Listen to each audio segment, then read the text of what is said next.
If anything, people don't like watching horror at home as much as in a cinema, where it's a bit more public. And you get those jump moments where everybody's like that. I adored this. Oh, and brilliant. I can't wait to watch it again. Great. Do you feel relaxed now it's out? Do you feel that it's out now? Yes, it's a beautiful moment where you hand it on. And you learn this. People say, do you read reviews? And I don't, because what you do is you want to hand it on directly to the audience. And I know reviews matter because they influence whether an audience go and see it. And I understand that, obviously. But there is something more pure about going, wow, we finished. Well, it isn't finished. It's never finished. But anyway, what do you think? And tell us what you think. And they do, weirdly. Unlike television, where you never hear what anybody thinks, not really. You sense it in cinema. You can feel what people, they come up to you in the street, or they write to you, or you get a feeling, and the box office results tell you it as well. So it's a beautiful moment. Yeah, I love doing this. Yeah. Do we like more scares, do you think? Do you think as the years have gone on from your movie making, that we're craving more kind of? Yes, there's more, and I think there's just, horror has grown as a dependable, one of the few dependable genres in cinema, where people will come to the cinema to see it, and they want to see it in a public space as well. It's one of the genres that they never say, oh, I'll wait for that on the telly. If anything, people don't like watching horror at home as much as in a cinema, where it's a bit more public, and you get those jump moments where everybody's like that, and then you have a laugh, which is also part of it, because you feel an idiot for going, oh! Now, are you like that? Like when you're watching, are you going, I can't get... Oh, I love all that. Yeah. I love going to the cinema, yeah. I have a weird thing. I always get an aisle seat, because obviously part of my job is keeping an eye on on how audiences react, as well as enjoying it myself. So I go bifocal, in the cinema, yeah. Jodie Comer, I fell in love with her.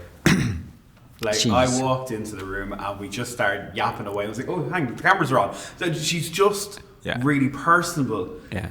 To me, kind of feels like a workhorse, that she knows what she wants. Yeah, she can drop on a sixpence. I mean, she's no nonsense, no fussing or anything like that. Just has a giggle with the girls. They're just giggling all the time with the girls.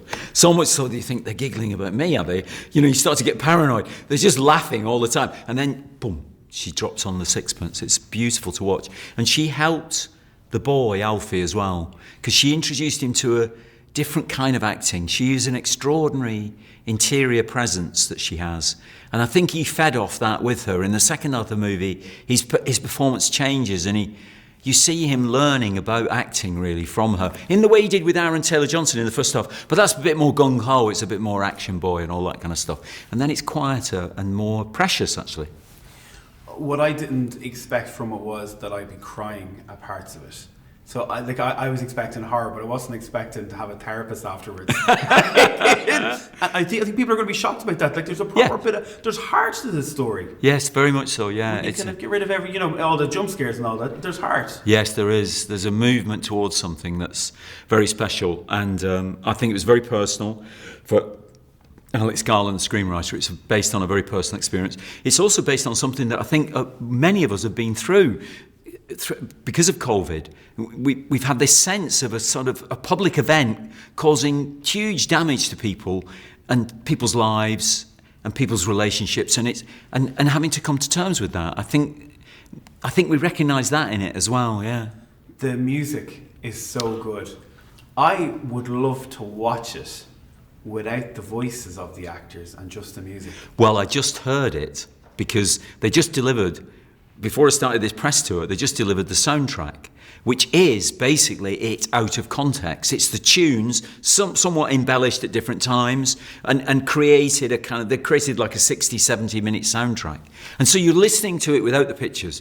It's just amazing, actually. They are very talented lads, and they came to it afresh because but they were barely born when the first one was out. It kind of kills me when I hear. I was a girl beside me as well when I was watching. I was like, don't even say it. Yeah, I know. Before I let you go, I need to ask you about your eyes watching the infected and all that. What are they like when the cameras are off? Are they just like Frank and Dolores just having a chat, or? Yes, it's just like, and they have to kind of go to the loo and things like that, you know, because they're all wearing, because it's not, they are naked, but it's all fake genitals, and because there's a young boy about. The Child Sex Offences Act means that you can't have any real nakedness. So they're all wearing costumes. It doesn't look like that, thank God, thanks to the skill of the people who made the costumes. But they're basically wearing costumes. So they're super relaxed. You think, and they're chatting away to you, and everybody takes a photograph. It's everybody standing around you naked, chatting to you like you're on a nudist colony